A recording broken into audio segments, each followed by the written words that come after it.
Yeah, there was a little bit of double sound in there. Time to dance.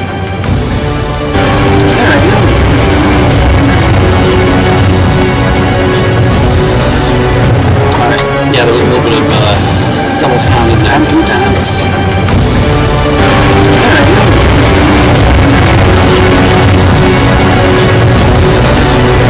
Alright, yeah, there was a little bit of okay.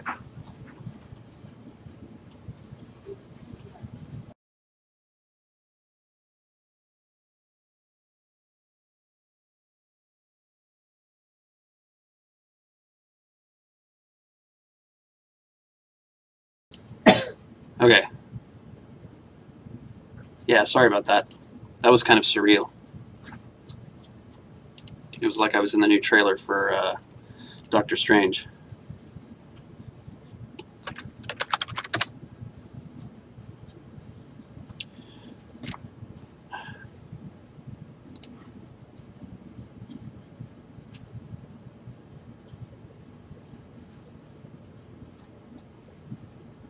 What? Okay, I'm going to give this a second because I shouldn't be hearing myself.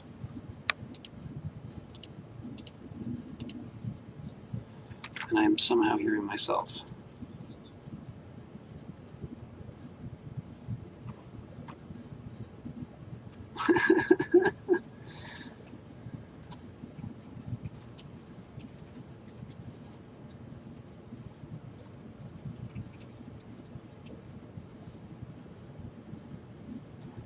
Okay, I have everything off that's supposed to be making sound, and I'm still hearing myself.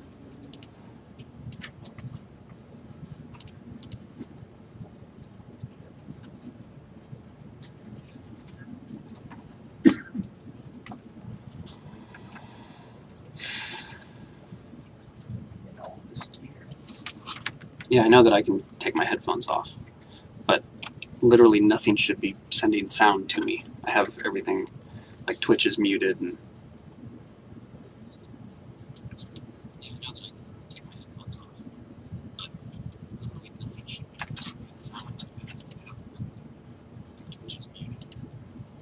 oh, there's an errant Twitch stream going on. Thank you, Tim. I had 3 Twitch tabs open. Okay. Alright, so yeah, the joke is always that I've got a whole bunch of tabs open, but you should see I've usually got a bunch of reminders or my tabs, and then I've got a bunch of stuff written down on my desk that are additional reminders, and then when I get back to Photoshop, there's usually like 15 images open in Photoshop that I also need to look at. I'm like, oh yeah, I was painting that thing. Today is Thursday the 14th.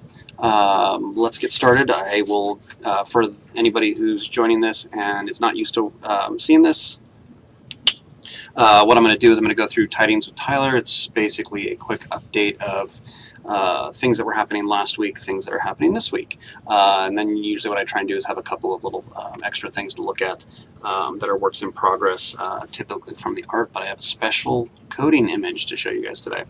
Let me jump to my list here, which is hidden. And so as you guys can see, this is a work in progress of another patcher image that's been animated that James did, and obviously the text for right now is a placeholder, but I thought I'd pop that up because it's a really nice kind of simple concept. I like it a little bit, something different other than just a big character in the middle of the screen. Let's see. So last week on abilities, we were doing, this is actually fairly an easy one. Last week was a lot of fixing of abilities, looking for bugs, finding out what wasn't working, what does work. Talked with Ben a little bit, talked with Mark a little bit. Mark was working on, not Mark Jacobs, Mark Hernandez, is working on a way for us to get feedback, specifically what was happening with abilities, so we could find out where something wasn't working. That basically continues this week. And Ben still has all his hair and has not pulled it out yet, so that's good. Last week, for some of the archery stuff, we were working on camera tweaking, usability changes, hooking up some of the mechanics for the ballista. This week, we're going to continue working on ballista, just getting the ballista in, spend a little bit of time on look and feel. let's see. What is... Sorry, hold on here.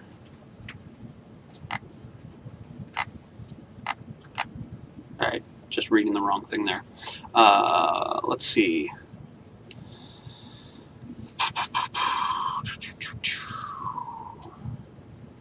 All right, let me jump over to crafting.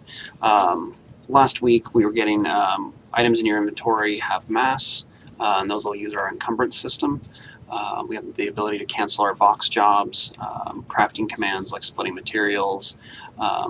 This week we're moving forward in a slightly different vein. Corey's going to be helping Mark out with some of these things. One of the first things he's doing is actually defining weapons a little bit better so that they have a right and left hand specification or not for dual wielding.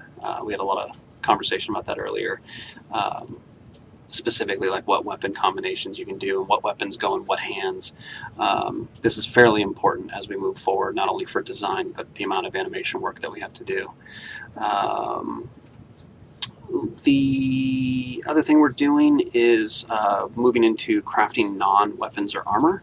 That'll be things like parts of the siege engine, possibly torch, but I'm not sure if someone has already classified that as a weapon, but anything not weapons or armor. Tyler, do you know more about the ability to hide your nameplates? Nameplates are currently in there. I'm not sure when we're going to be addressing them. We'll probably start figuring that out when it comes to more specifics about gameplay. But I shouldn't digress in the middle of my list. Let's see, what else are we doing? Last week, JB was moving on to groups and was doing a lot of setup of that system. This week, he's gotten to a point where, quote, server communication library is solid. This is fairly important because we want to make sure that the foundation of this system really works really well. It's gotten several sign-offs from other team members, and this will be the foundation for groups and guilds. And so right now he's moving into that. The other thing he's doing is actually auditing a lot of the stuff the mod squad is doing, and they've been extremely helpful. They did a bunch of bug fixes to the patcher. They've added support in chat for auto-completion of names. You can also use the @ symbol to reply to people. We've added the building button in the UI has been refactored to the new UI standard. We've added in a preliminary crafting UI that was completed by one of our mod squatters. This will also help us test the system. I'll show you guys a work in progress of that. It's not in the client right now, but it is going to be pushed. The other thing JB's been working on with Ku is the new character creation, finishing up the art, getting some of the stats hooked up. So when we push the next version of the patcher, you guys will see an improvement in that and some really, it's still going to be placeholder art for the character creation because eventually we'd like to stick the actual 3D models of the characters animated in there. But for right now, we're using shots of the characters. But if you've looked at it now, you can see there's a lot of placeholder art in there. For characters, last week we got the pics in, the male and female are in all their tattooed glory. We did a whole lot of auditing of materials. That's going to basically continue because, as I was saying the other day, our new system allows us to do a lot of tweaking and a lot of polishing. So there's a balance that we have to maintain with get it in and make it look as good as the artists actually want it to be. This week, one of the things we had planned on getting medium and heavy armor in, and now that we've done those, we did a little bit more polish on the materials, and then we're going to go into light armor now. John's actually working on the second light armor piece. We actually had completed the Arthurian light armor previously. We just hadn't put it in the game yet since we hadn't done the other two. So now we're going into the TDD light armor, and I'll show you guys a picture of the concept for that. My stream is bugging out every once in a while. Let's see. Scott's also working on more class-specific animations in addition to kind of the fundamental core set of animations that we had. He's working on hucking rocks. So it's actually kind of fun because looking over his shoulder, he's got this guy holding a rock and he hucks it. And it just makes me love the gameplay of the stone healer. And I just want to see that guy tossing a rock up and down just like I'm going to peg you with it. I think that'll be a lot of fun. Environment-wise, last week we worked on more grasslands, the Arthurians, the Vikings. I've not quite finished the TDD version. I may work on that a bit tonight. A lot of the Pine Forest work, Dion had her first week in the office, was learning a lot of the ropes and helping me out going through all the material changes that we had to do. This week, oh, and we also started working on the high poly version of the Vox. The Vox model for right now will be a stand-in for working on your Vox. Later on, we'll create, all the shinies, all the UI, but for right now, we just thought it'd be a good thing to get a little bit of extra art in to represent the Vox, because right now it's actually the moon. Mark's humor came through, and instead of choosing a box or a barrel, he chose the moon model that's up in the sky. So we'll probably sometime next week we'll be putting in the new version of that. I've got a work in progress shot I can show you. We did a stream yesterday where I was showing Dion the basics of the terrain editor. That's actually a really fun stream, mainly because you can kind of see how quickly we can get a lot of variation in a very short amount of time with just a few controls, and then you can kind of see where I take it into how we can piece together a bunch of different components to really specify, like, I want trees to spawn right here, and I want them to do this specific thing. And in the same regards, you can just kind of go more freeform and get really happy accidents. So what I've got Dion working on now is spending some time working with the terrain editor so that I can get her to a point where she can just work on her own, and just make stuff and have a lot of fun, reuse some of the existing assets. So that'll continue into next week. She's also been doing material cleanup on some of the armors. We have I think it's the Arthurian medium. She wants to give a little bit more love, bump him up a bit. I refer to these as people now, apparently. I also last week talked about modeling the place of power. That's going to continue into this week. It's kind of just something that I want to give a lot of love. So when I get the time, I'm jumping to it.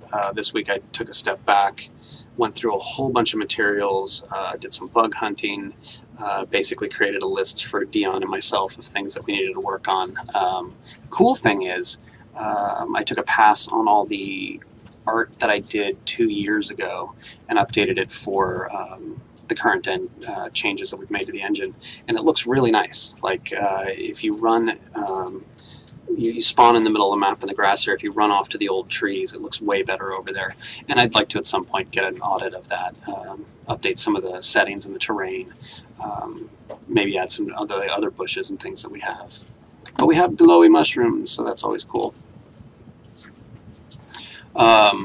Let's see, sound events. Last week we were hooking up sound events to the 5-part animation system, and this week Bull is working on setting up events for entity spawning. So that could be the player spawning in the world. We could put a sound on it, hallelujah, you've spawned. And we're putting, that could be for things like the torch. So when you pull your torch out, you can actually then go, make a sound like you're actually lighting your torch, and then loop a torch sound. So that'll be a lot of fun to get a little bit more immersion in the world with sounds to specific things, and then that'll carry into being able to put sounds on specific objects. So if I've got a bush where I put a VFX of some flies flying around, we could actually put a buzzing sound that as you get closer, you'll hear that. One of the cool things, that's my wife asking me, and how's the day going? I should see if I can stream with her at the same time. I'll probably muck that up, so I won't do it.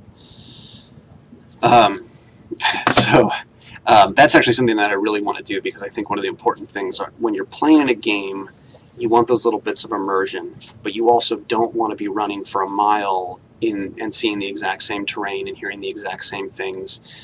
So one of the things I've emphasized just the other day with Dion is that we work on trying to make little points of interest, that we don't just say, okay, well, we've built a whole biome and now we're done. I want to try and make sure we add in little interesting things.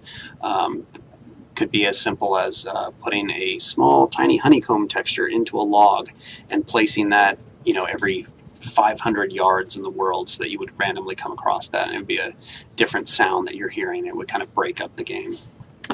Let's see, I think I missed something here. No, that's a lot of it. still doing performance, building fixes. Team is still very focused on just doing a lot of cleanup. Let's see.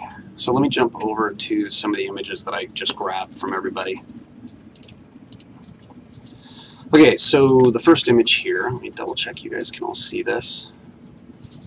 The first image here is the work in progress for crafting commands. So a lot of you should be familiar with this little bottom icon of the cube. To start building, we've now added an anvil button, and this will, for right now, list the series of commands that you can do for crafting. When we get the crafting a little bit farther along with some more hookups, then we can actually do buttons in there to actually specify these commands. Corey has been very busy on plots. The one image I have here is you can actually now sort and cancel your building queues. So if you look up in the corner, I don't know how much fidelity you guys have here, but he put a red outline around it. That's a representation not only of time, but how much resources you're going to need within your plot to build the blueprint that you've placed. So that's a pretty fun thing. And he actually sent me a whole list of other things. Corey's been just going nuts with building plots and has been our go-to building guy. We updated some of the VFX on the plots. I don't know if some of you have seen it when your plot is being contested, i.e. someone's attacking your plot. There's flame effects that'll come up, something really obvious so that you can very clearly see what's going on. This is, like I said, all for testing. This isn't all final stuff. A lot of this is to make it easier for us to actually test some of the new mechanics we're putting in. He also added, let me see if I can find it.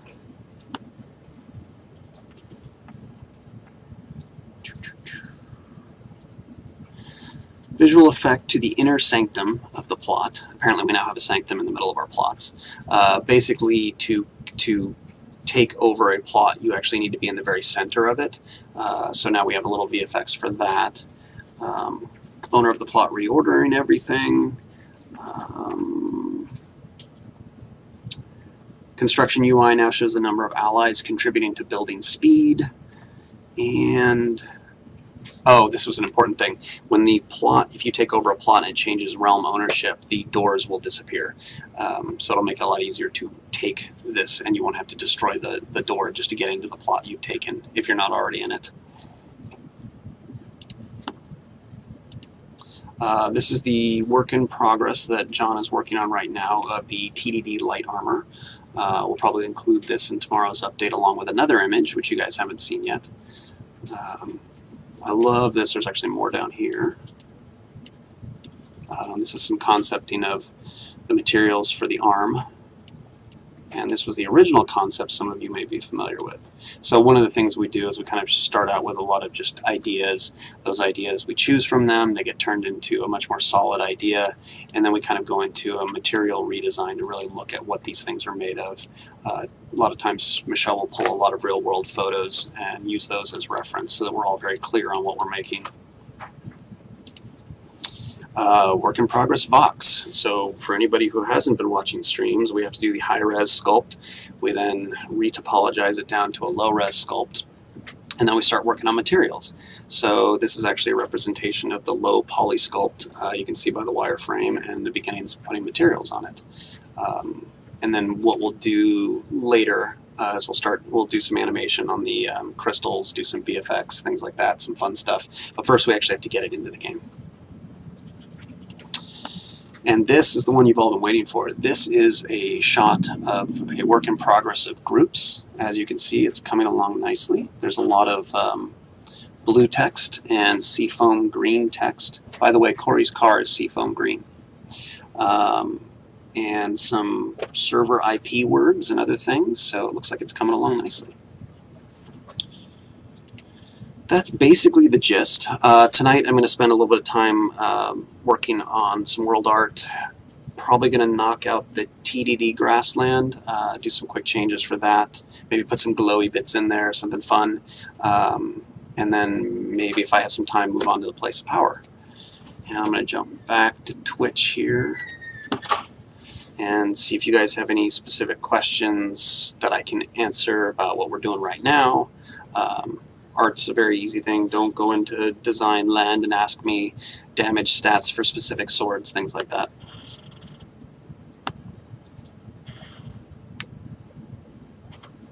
Zube is talking about how we're able to make on-the-fly changes to the world. So if you look at the stream that I did yesterday with Dion, that's one of the things I illustrate at the end of it. I think it's on the second half of the stream when the stream cut out in the middle. If you look at that, you basically see me hit the save button, and then we wait about 20 seconds and you see the world update. We do the same thing, just putting a rock down in the middle of the map, wait a moment, and then it pops into the world. Which is your favorite weapon right now? Actually, I don't honestly have a favorite unless it's based on name, because one of the things that I'm just not really familiar with is all the different types of weapons. So Ben did a really good job looking at historically accurate weapons and then trying to figure out which realm would be more likely to have that weapon. That doesn't necessarily mean that everything we're doing is based off reality. It's just a very good starting point for us. My favorite weapon, actually, there's a really big hammer in the game. That's actually a lot of fun, especially if you're running around on a TDD.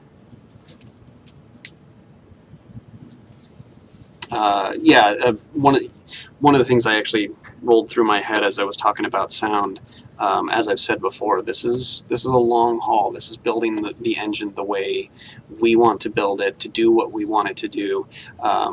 Think of it as instead of trying to amalgamate a bus and a four-wheel truck and a monster car and a VW Bug that does all these different things and trying to squish them into one vehicle, we are making the specific vehicle we need for this engine that will do exactly what we want. And that's how we're able to so far get the focus on 500 player battles and large worlds.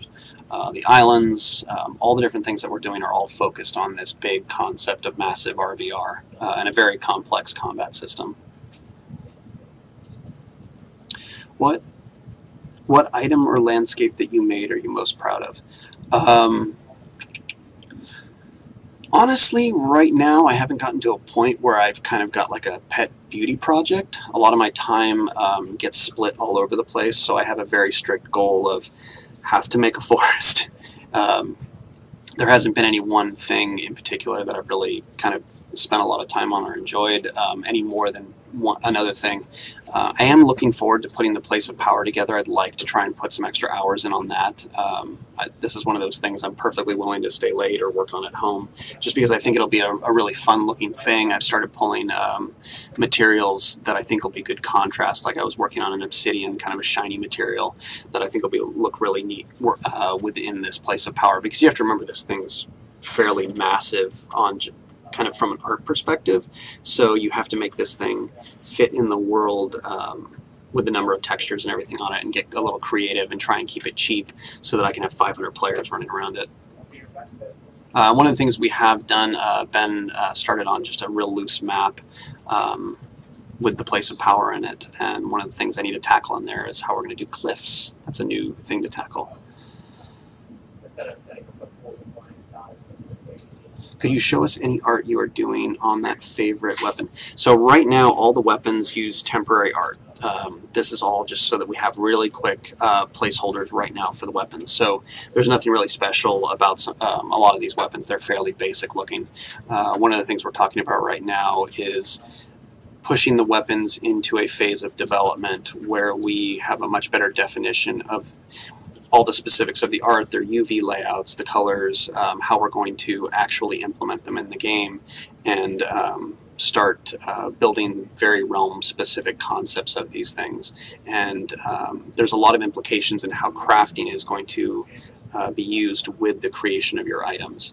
So without saying too much, there's a lot of cool ideas that were thrown around for how crafting will affect the look of your things. The new lighting and material system has given us even more ideas. So probably the next step will be actually concepting and creating these specific weapons that look like they belong to each realm.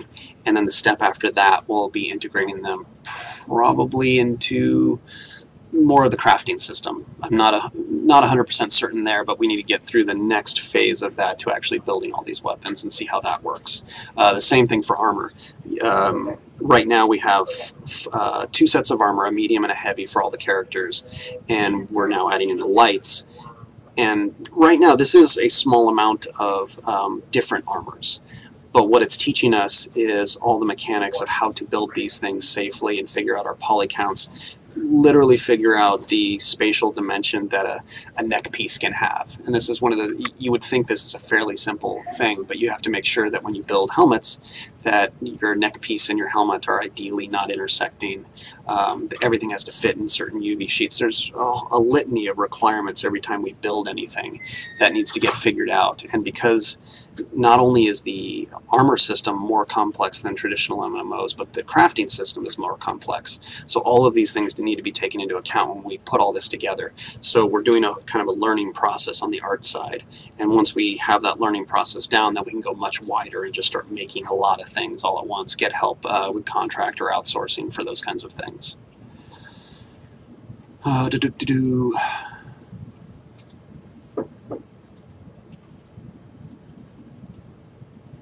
Oh, was there a specific place you created where you thought, I really want to fight here? 2. The one, actually let me see. The question was, can you show it to us? Let me see if I can get there quickly. Definitely the pine forest. I realize we've been talking about that a lot, but it's always something that's been sitting in the kind of done pile. I think I still need to finish up the TDD stuff. But the cool thing is, just as I kind of gave the examples about armor, the same holds true for the environment. A lot of it is figuring out, did I open this? Are you open? Let's see.